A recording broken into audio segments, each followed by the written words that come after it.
Welcome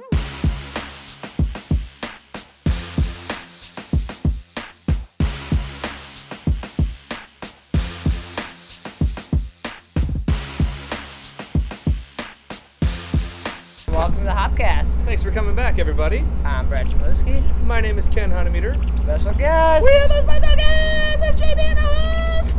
It's been a while, guys. It's been a while. Yeah, it's been a while, but our good buddy JB is back, so welcome back. Thank you guys for having me again. I think last time you were on, we were drinking Abita, right? Drinking some Abita, is that what it is? Purple Haze, right? It was back in the day, yeah. It's been a while. All right, so we brought JB back specifically for this episode. Big fan of Belgian-style beers. Love it. And so we're going to do a Belgian beer and an American version of a Belgian style of beer. So we have a beer from a brewery out in Belgium called De Graal, which I've never had. I haven't had anything from them either. Okay, this is their wheat, Belgian wheat, and it's called Triverius. And then our good buddy over at Perennial down in St. Louis, fairly new brewery, up and coming, just entered the market here in Chicago. This is a beer called Violet, and it is a Belgian-style ale, obviously, and it's brewed with pluots. Right. So this could be a real interesting one, too. And they're brewers from here, right? Yeah, originally worked at Goose Island and then moved to Half Acre. I believe he was the one that came up with Daisy Cutter, and then he moved down to Perennial, started his own brewery. So Well, I'm excited. yeah, I'm really curious the differences between the two when I'm going to actually see there. right. So Should we start with the... yeah, I think we should start with the De Graal and then I think move this to could be a little fruit. interesting. the fruit it might beer? throw us off, so yeah. All right, so let's crack open the OG here and check it out.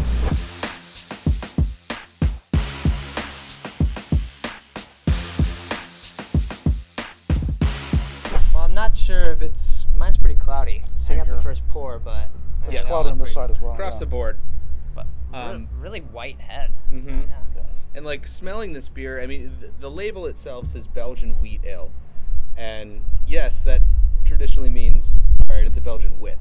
Okay. So I wasn't sure if this was kind of like a new Americanized or American influenced, just a Belgian ale that's made with wheat, or if they were going for a traditional Belgian wit. But if you smell it, I mean, you're getting the coriander and the citrus and the whole nine. And so I think this is just what they're calling it is their Belgian wheat. Yeah, it's pretty strong. I mean, the smell it's crisp. I love the smell of it. It really does.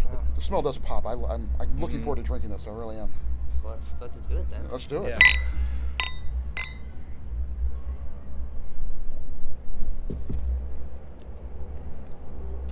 A lot of carbonation.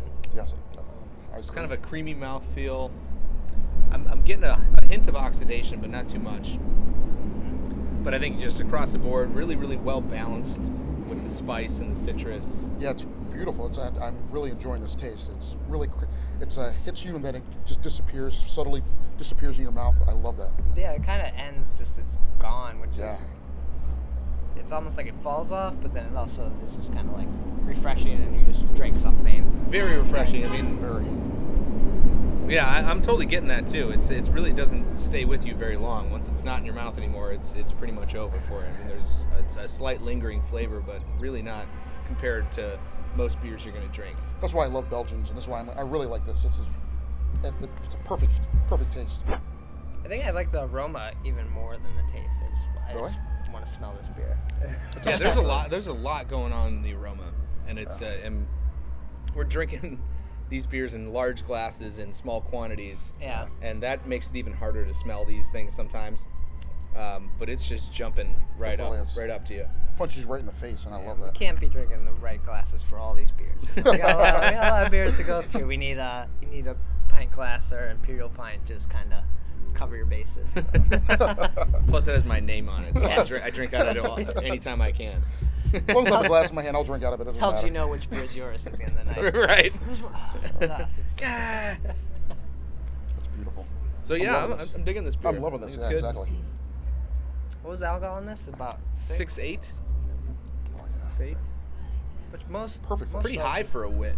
Yeah, for a whip. Most Belgian beers are around that. Belgian right? beers tend to be pretty boozy. Exactly. Like, another reason why I love them. Good bang for your buck. Exactly. But I'm loving this. This is perfect for a summer day like today. I mean, it's just, it's perfect. Well, cheers. Let's finish these bad boys up. Well, I was going to say, I think I've already headed that direction. Yeah, and then we'll move on to our buddies at Perennial. Sure.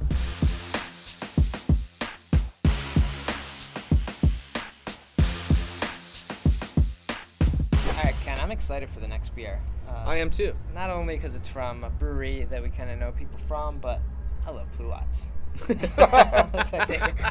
How many times can you say that in a day?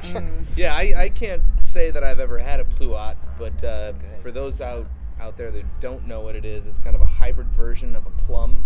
Right, close to like I think it's in the prune family. Yeah. So plum, nectarine. Yeah. I mean, prune is just a dried out plum. Yeah. Simplify, yeah. Nectarine, apricot, plum, kind of all within kind of similar thing. I think it. I don't even know if it's it might be a genetically modified thing. I don't know. I'm not sure. Either way, we're gonna drink some. Exactly. Good, and I think they're gonna be good in beer. We're gonna find out. So yeah, let's crack it open and figure out this mystery. I'm there.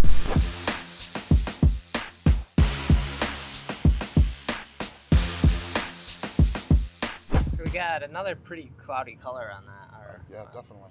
Absolutely. But it's a little darker than the previous beer. Yeah, I think they're picking up a little bit of color from the fruit on this one. You're starting to see a little bit of that kind of. It's not quite there, but a little bit of ruby peeking into it. I was gonna say, I noticed that too. I was looking through it, and you can see it right there, just in the highlights right there. And then we got a lot of carbonation from that bottle. It started to come out of there. And these bubbles are pretty big, so expecting a lot on the mouthfeel. Big badass bubbles. So yeah.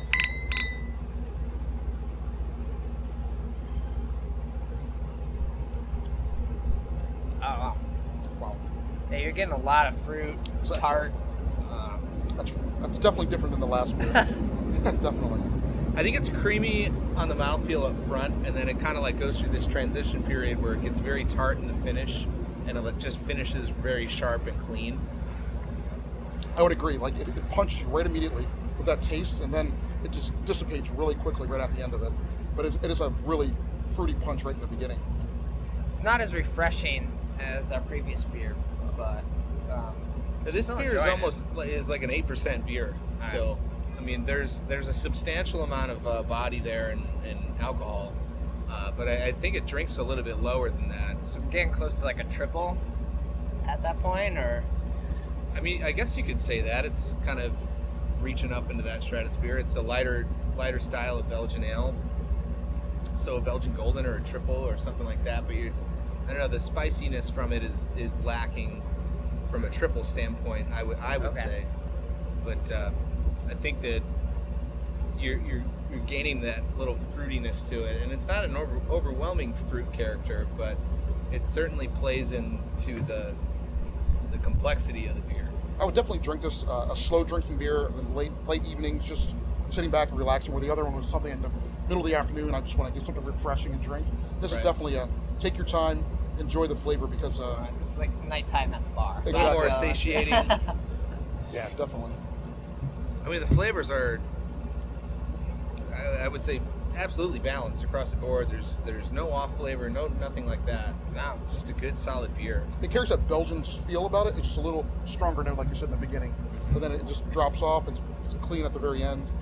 So. And I think the fruit also gives it that kind of like rustic quality to it, where there's a little bit of probably an added fermentation just because you're adding the sugar from that fruit, and it's just creating a little something extra tart or extra funky that would lack from just your regular Belgian strain of yeast. I agree. Yeah, I wouldn't mind seeing this in like a bourbon barrel or something, and adding that extra. I can see that. Nice. Who knows what he's got up his sleeve over there. I think this might be my first offering from Perennial. I've had probably maybe 3 or 4 beers from them. They've all been good.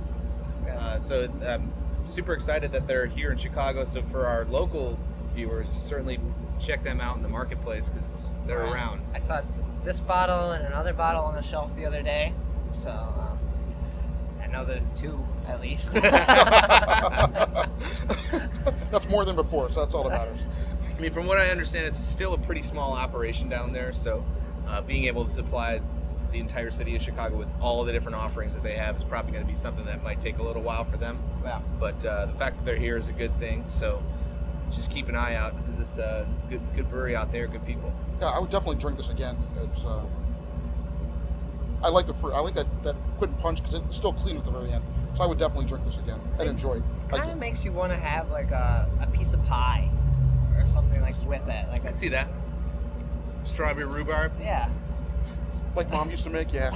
Well, there's that like tart acidity in there in the finish that that's like, actually kind of ties you in. And kind of the tartness builds. Like the more I'm drinking it, it's just like, I agree. It's just right on the top of your tongue. It does. It's right there. I almost want just like a bite of something to like help carry that through, or I can totally see that.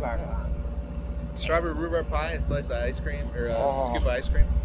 Now you're making me hungry. Exactly. I think after this we might have to get the chef on that. Top Cat chef. Yeah. You got a chef, really? We got everything. Yacht, chef, whatever you want. Man, you guys are just blowing Plane's being built. Oh, okay. Custom plane. I can't even get a fucking moped.